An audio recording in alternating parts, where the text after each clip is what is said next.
welcome to Flory Models Daily Vlog. Here we are Monday the 16th of April 2016, and today's been quite a busy day of messing around, finishing jobs off and all the bits and pieces, and it started something like this.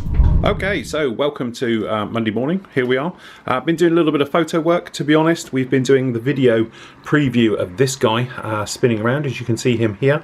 Doing absolutely fantastic. As I said, lost the mojo on this one, but it really came back at the end. Actually, I think it's a really nice kit. It came together very, very well. When all the doubts and various things I thought it wasn't going to work, actually it did. And I don't think it was too bad at all, and that was the thing with it. So a little bit about today. It's going to be one of those days of finishing off. It's a Monday. I tend to do a load of paperwork, various bits and pieces. I'm going to do the photo work, obviously, of this guy. To be honest, I might take the stills off of the video, which would be quite a nice touch. Then the other thing I want to do is obviously get it fully edited, finished, get it all up. Probably going to be another 2 parts of that before you guys will actually see it and everything else. So the next part of that will be up today, and then the next part will be up next week, which will give me a nice chance to get on with 2 little projects behind the scenes and various things. You watch the vlogs, you'll see the behind the scenes stuff that I'm doing as well. The airliner, which is over here, as you can see, that one is pretty much mounted up on its stand. There's a couple of little tiny bits that have got to go onto that one, but apart from that, it's very straightforward build, so really looking forward to that one. So hopefully by around about 2 o'clock I'll have all this done, cleared away and everything else like that, and then we can just push on then perhaps this afternoon with some of the new builds, which I'm really looking forward to starting. So obviously got the FW190 coming up, huge build. I'm going to do it all in subsections and work my way through the entire thing. So what we're going to do, we'll focus very solely on perhaps a 30-minute part 1, maybe the cockpit.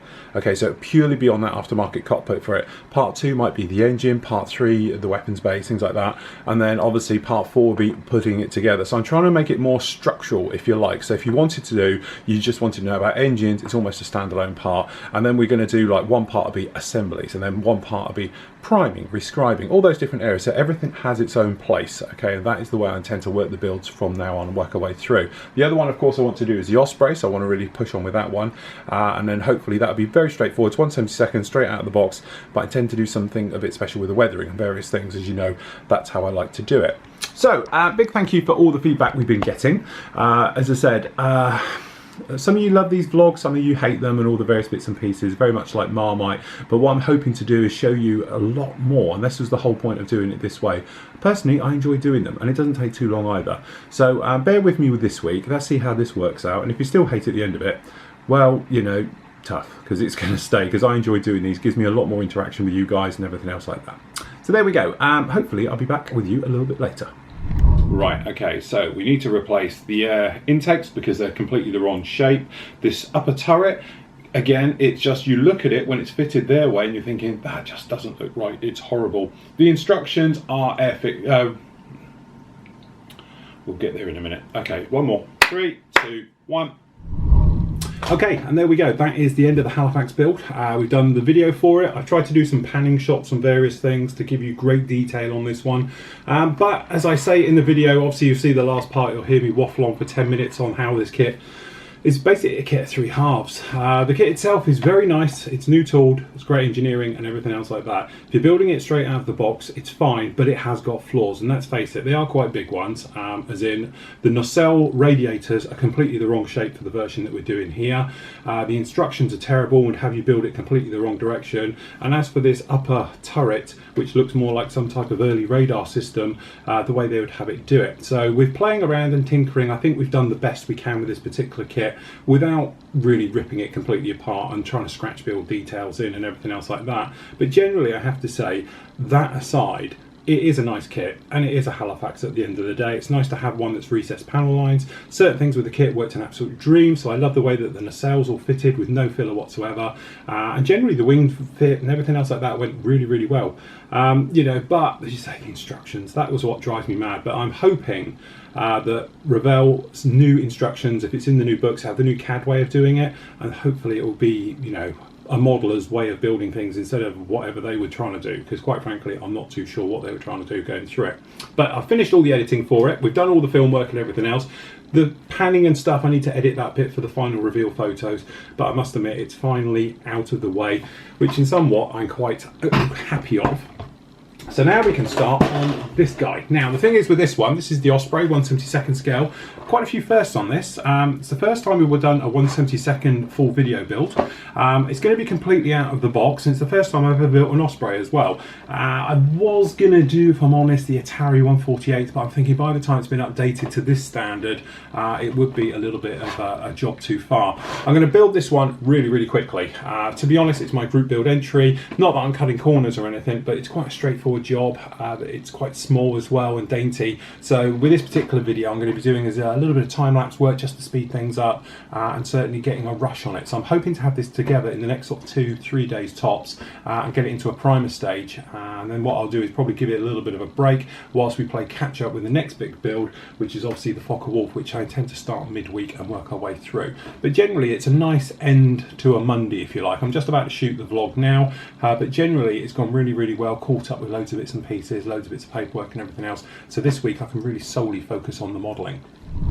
So as you can see, quite a basic setup for doing the photography work and everything on this one, but it's what I call sort of warts and all. Yes, we don't use a complex lighting rig and system and everything else. It's just a bent bit of cardboard and we set the camera up. And generally I use a mixture of the big camera and the small camera to do nice panning, tracking shots with this, so you can really see it warts and all. So it's not photoshopped and cropped and all those things like that. This is literally how I want it to be, is to show you as plain and simple as if you were looking at a show or something else like that.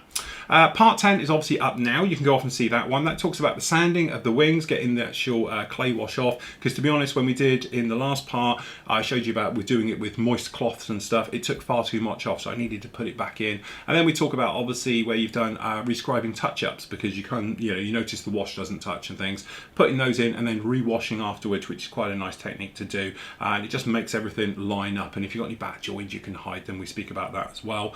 And then chipping. So obviously chipping with this one was quite a big thing to give it this nice worn, weathered look and everything else, especially on the leading edges and stuff. So literally we went in with a sponge, so we got like this bit here, tiny bit here, and we used dark model color paints. These are great because they're not as thin as the Model Airs.